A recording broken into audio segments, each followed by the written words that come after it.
Hablar de las cosas de la vida sin filtros puede ser difícil y a veces incómodo, pero es importante hacerlo. Al ver la vida desde el lente de la palabra de Dios, podemos encontrar respuestas y perspectivas que nos ayuden a enfrentar los desafíos de la vida de una manera más sabia y efectiva. Bienvenidos a Sin Filtros Talks.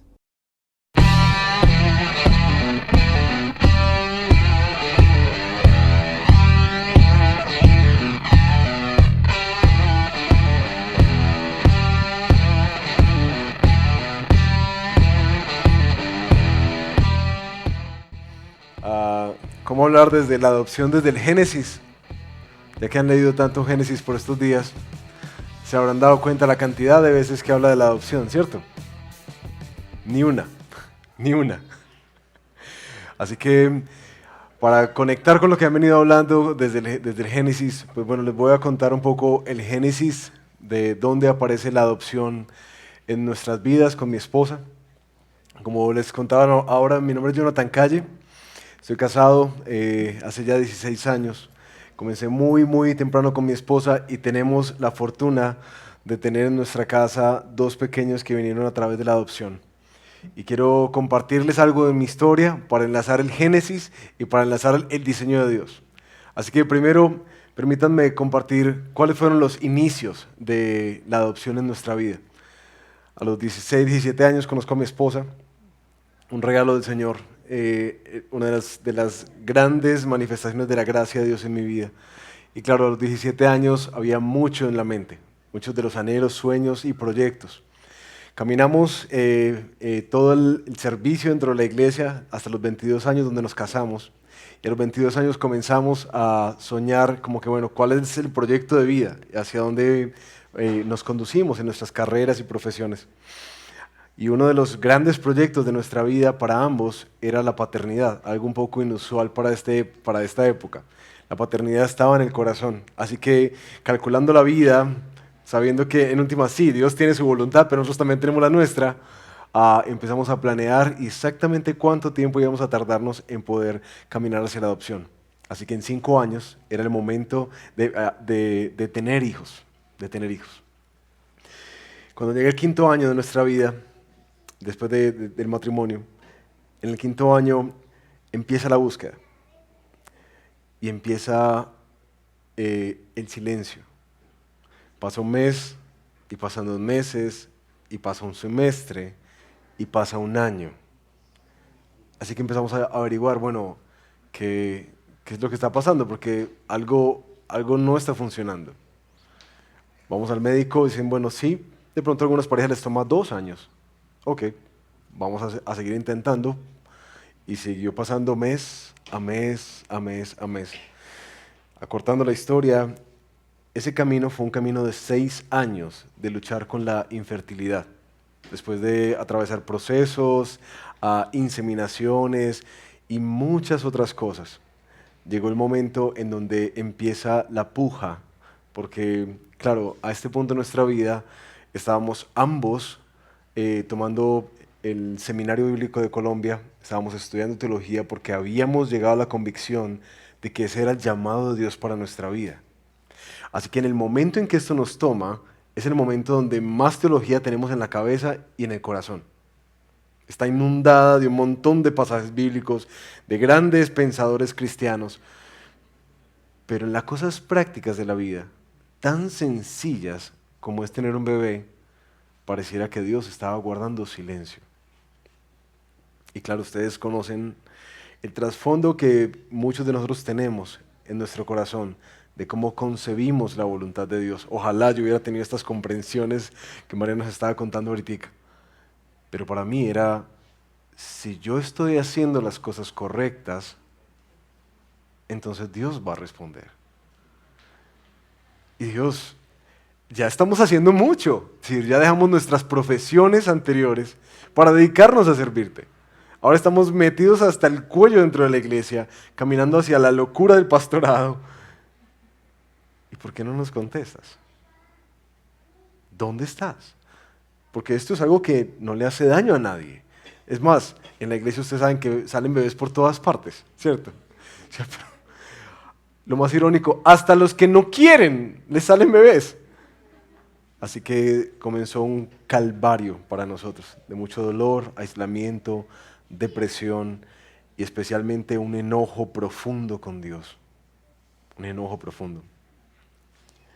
Hasta que llega el momento en donde la fe decae y viene el silencio. Y en medio de ese silencio, el Espíritu Santo trae algo que, de las formas hermosas en que siempre opera en nuestra vida, y es que trae su palabra justamente con este texto, recordándonos mientras caminábamos con mi esposa que la voluntad de Dios es buena, es agradable y es perfecta. Y aquí estábamos, a los más o menos 5 años de estar buscando diferentes formas de quedar en embarazo. Y por la gracia del Señor esa verdad como que caló en el corazón. Para entender, Dios es bueno. Su voluntad siempre es agradable. Y todo lo que Él ha pensado hacer siempre es perfecto. Y aquí estamos, 5 años después, y no tenemos hijos. ¿Cómo leemos esto a la luz de quién es Dios? Porque quizás hemos tenido una distorsión amañando a Dios a lo que es nuestra voluntad y nuestros deseos, como nos compartían ahora. Pero Dios no cambia y su carácter tampoco. Dios sigue siendo bueno, su voluntad agradable y perfecta. Así que quizás lo que nosotros hemos considerado como una buena voluntad y un buen deseo y un buen proyecto para nuestra vida, quizás no es bueno en este tiempo, quizás no es lo que agrada al Señor y quizás no es perfecto, al menos en las formas y tiempos en que lo estamos pensando. En ese momento nuestro corazón se decantó y por fin encontró paz. Dijimos, bueno, paremos de buscar y descansemos. ¿Descansemos en quién?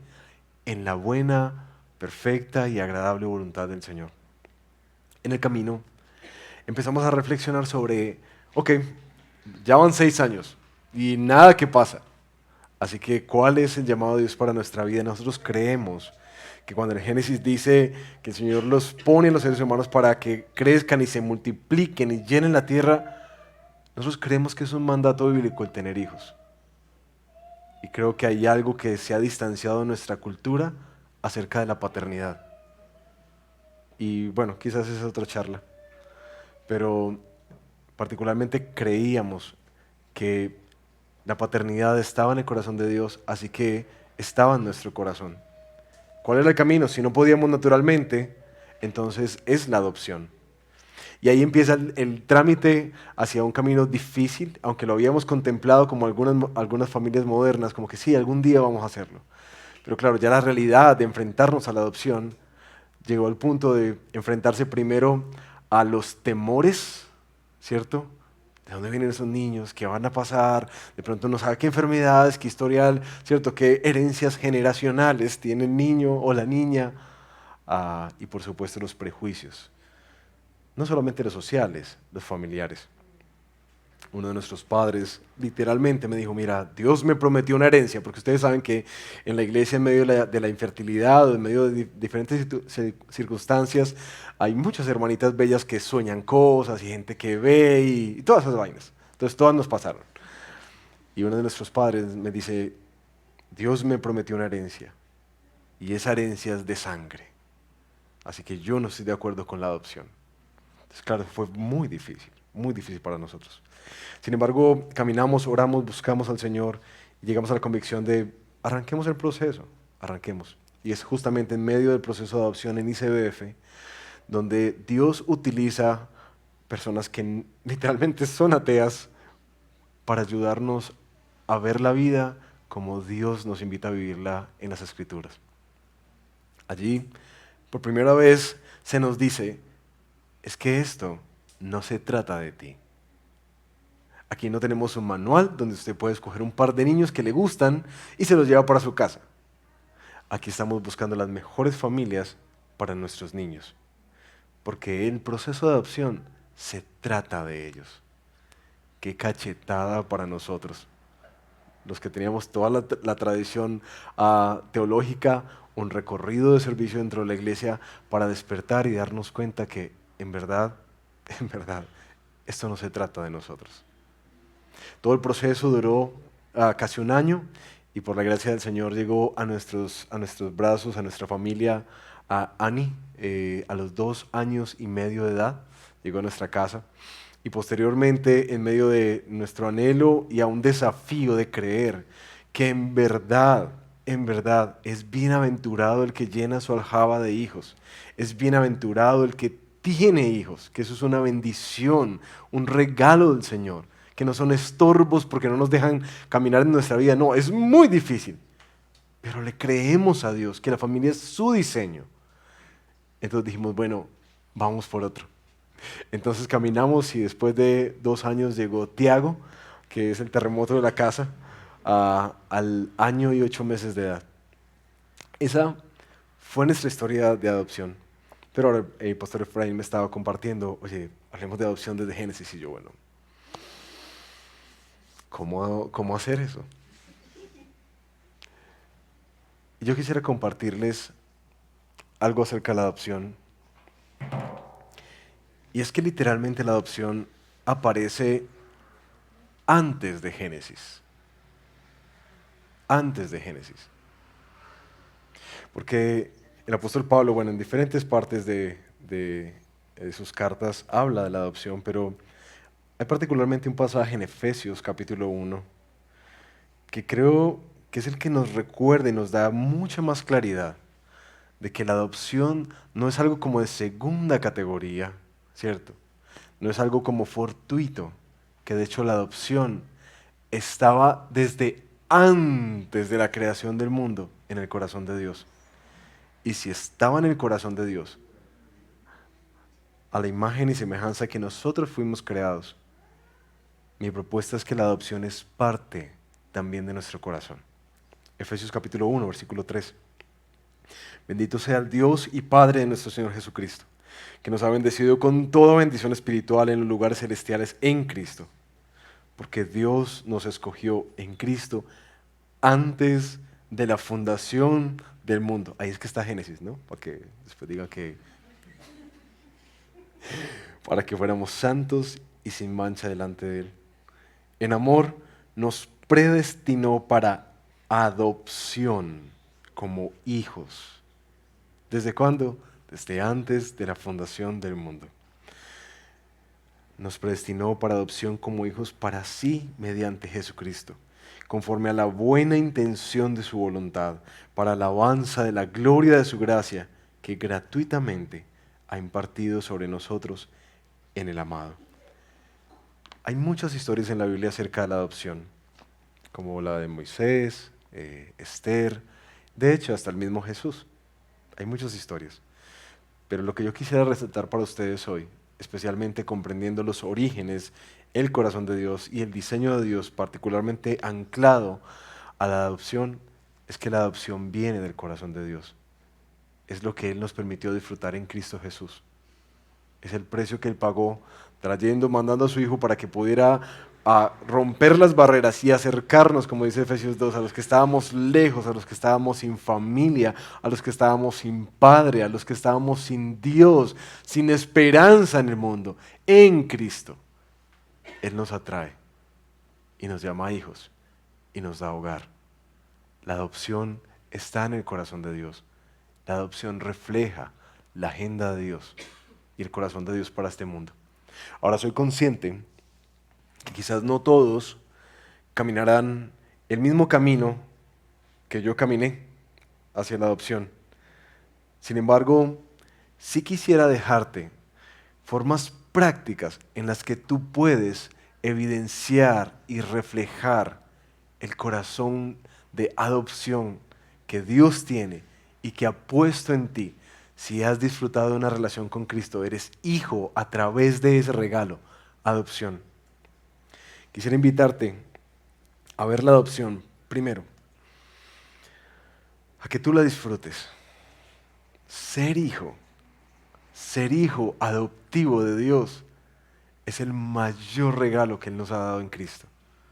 Y creo que muchas veces nosotros luchamos mucho con este espíritu de orfandad. Y mi primer anhelo es, al pensar en la adopción, disfrútala. Disfruta lo que Cristo ha hecho por ti. Esta identidad de hijo que te da la seguridad que tiene mi hija cuando en la pared de la casa tenemos la foto cuando nos dieron el registro civil de ambos. Y es la manera en que yo recuerdo, mira, ese papelito dice que tú vas a ser mi hija siempre, siempre. Y en los momentos en que quizás hay situaciones complejas en la casa y ella se me ve que estoy como enojado, ha llegado a irse al papelito y decirle, papi. Entonces, ¿y eso qué es? ¿Ese papelito qué es? Que tú me vas a amar siempre. Eso es Cristo para nosotros. Así que primero disfruten su adopción. Segundo, vivan la adopción. Cuando hablamos de adopción, hablamos de familia. Y ustedes han sido, gracias a la obra de Cristo, adoptados en una gran familia de la fe, que es lo que el pastor Efraín nos estaba compartiendo ahora de la iglesia. Disfruta la iglesia. No vivas como un llanero solitario por ahí solo. Eso no fue el diseño de Dios para ti. El hecho de que seas adoptado te incluye y a veces nos cuesta ser parte. Pero tienes que entender que esto es parte del regalo de Dios, tus hermanos y hermanas en Cristo. Y por último, la adopción no solamente la disfrutamos, la vivimos, sino que también la entregamos. Y aquí quiero darles 4 cosas muy prácticas en las maneras en que tú sí puedes ser alguien que adopta. En la iglesia, nosotros podemos adoptar a personas que están apenas dando sus primeros pasos con el Señor a través de relaciones de discipulado. Adopta a otros, ¿cierto? Que están llegando y que tú puedes cubrirlos y atraerlos, incluirlos. El espíritu de adopción nos impulsa a eso. Adopta a personas en necesidad. Cuando veas dentro de la comunidad y aún fuera de ella, personas que ves que están en necesidad, recuerda, es parte del diseño de Dios poner en ti este espíritu de adopción, que no solamente lo disfrutamos, lo entregamos. Y de maneras más prácticas, especialmente hacia los no adoptados. Ustedes están muy jóvenes, bueno, al menos la mayoría, yo veo algunos como contemporáneos a mí. Ustedes pueden unirse a diferentes fundaciones para donar su tiempo, su talento, para empadrinar niños, poder estar con ellos, compartir la vida, llevar la esperanza que ustedes tienen en Cristo. Háganlo, es una forma de unirse a la adopción. Pero también los que están más jóvenes y aún los que ya están más arribita en años, yo sí quisiera animarlos y desafiarlos a que la adopción es algo que refleja de formas poderosas el Evangelio. Incomoda, inquieta, cambia los planes y nos hace sacrificarlos, como dice en Efesios capítulo 1, para la alabanza de la gloria de su nombre.